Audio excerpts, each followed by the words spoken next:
Hello guys, in this video we are going to talk about how to actually sign in your Hailuo AI. So I don't know how you pronounce this. So Hailuo AI. So all you have to do is search it up in your browser right here and then just sign in. So to sign in, you can use your Google account, which is really simple, and that's all.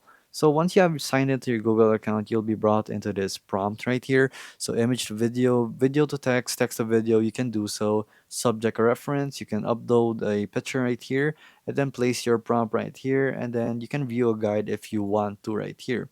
So they also have guides for you. So here's the tutorials like specification, subject angle, facial lighting if you want it to be more professional, of course.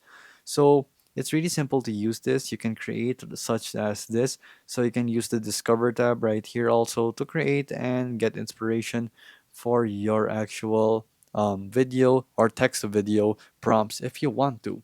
So as you can see here, we got some pretty weird ones. A pyramid collapsing right here.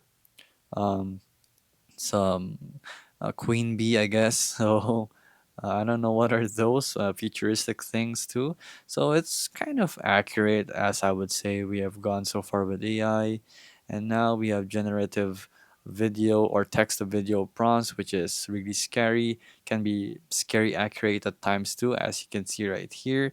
The camera pans around the girl. She appears confident and serene, and the snow. So this is a really good one right here, as you can see. So Halo AI is one good place for you to generate your actual things for generative AI videos. So there you go guys. If this video was helpful, please hit the like button and don't forget to subscribe.